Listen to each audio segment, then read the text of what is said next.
Sir இவனுக்கு பணம் சம்பாதிக்கிறது நம்மள சாவடிக்க பாக்குறானுங்க. எல்லாரும் இன்னைக்கு ராஜேஸ்வரி கிளவுட் கிச்சன்ல இருந்து பிரியாணி ஆர்டர் பண்ணோம். அந்த பிரியாணில பள்ளி செத்து கிடக்கு. பாருங்க, நீங்களே பாருங்க. இங்க பாரு, நம்ம கம்பெனி பத்தி ஏதோ நியூஸ் போட்டுருக்காங்க பாரு.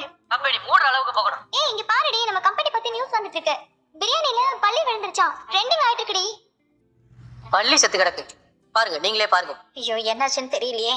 அவ்வளோ கால்வலி வச்சுக்கிட்டு எதுக்கு அப்படி சைக்கிள் எடுத்து ஓட்டானா? அவளால இதெல்லாம் முடியாம தான் அன்னைக்கு மயக்கம் போட்டு விழுந்தா. இப்ப இப்படி போன் எடுக்காம இருந்தா நான் என்னன்னு நினைக்கிறது? ஐயோ அக்கா, அதெல்லாம் நீ எதுவும் நினைக்க வேண்டாம். போன் எடுக்கலன்னா அதுக்கு 1000 காரணம் இருக்கும். நீ எல்லாத்துக்கும் இப்படி பதறிக்கிட்டே இருந்தேன்னா அப்புறம் நிம்மதியாவே இருக்க முடியாது. நீ சுலபமா சொல்லிடுவ, ஆனா என் மனசு பதறி தவிக்கிறத நான் யார்கிட்ட போய் சொல்லுவேன்? ஒரு தடவை போன் எடுக்கலன்னா பரவாயில்ல, 4-5 தடவை எல்லாரும் மாத்தி மாத்தி போன் பண்ணியும் எடுக்கலன்னா என்னடி பண்றது?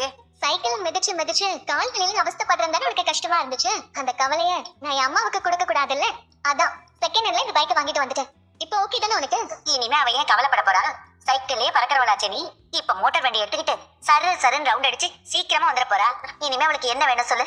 ஏய், மோட்டார் சைக்கிள் வாங்கிட்டேன்னு ரொம்ப வேகமாலாம் ஓட்டாதடி. நான் எதுக்காக சொல்றேன்னா, அக்காவுக்கு இப்ப அடுத்த கவலை வந்துருச்சு. மா அதெல்லாம் நான் கவனமா இருப்பேம்மா, நீ கவலைப்படாத.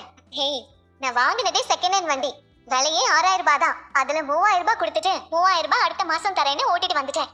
என்னமோ நான் சாதிச்ச மாதிரி பேசுறேன். அதுவா, இதுல கத்துக்கிறதுக்கு என்ன இருக்கு? சைக்கிள் ஓட்ட தெரிஞ்சா போதும், யாரு வேணாலும் இதை ஈஸியா ஓட்டலாம். சரி தென்மொழி, இன்னும் கொஞ்ச நேரத்துல என் சைக்கிள் இங்க வந்துடும். இனிமே நீ அதை யூஸ் பண்ணிக்கோ, சரியா? அப்படிலாம் ஏன் நீ நினைக்கிறேன்? சரி, 2 பேரும் இந்த வண்டியை மாத்தி மாத்தி ஓட்டிக்கோங்க. இப்ப என்ன இருக்கு? அதானே, நீ எனக்கு பொண்ணு மாதிரிதாம்மா. கண்மணி ஆபத்துல இருந்து காப்பாத்தினவ நீ, உனக்கு இல்லாத உரிமையா? ஆமா, இப்ப எதுக்கு நீ இதெல்லாம் கேட்டுட்டு இருக்க? ரொம்ப தாண்டி லொல்லு உனக்கு. கடிக்காம ஒரு நாள் கூட இருக்க மாட்டியா நீ? ஆமா தேன்மொழி, ரொம்ப நாளைக்கு அப்புறம் இன்னைக்கு என் மனசு ரொம்ப சந்தோஷமா இருக்கு. ஏய் சூப்பர் ரே, உனக்கு பிரியாணி நல்லா செய்ய தெரியுமா? நிஜமாவடி சொல்ற? ஐயோ, எனக்கு இப்பவே பசிய தூண்டுதே.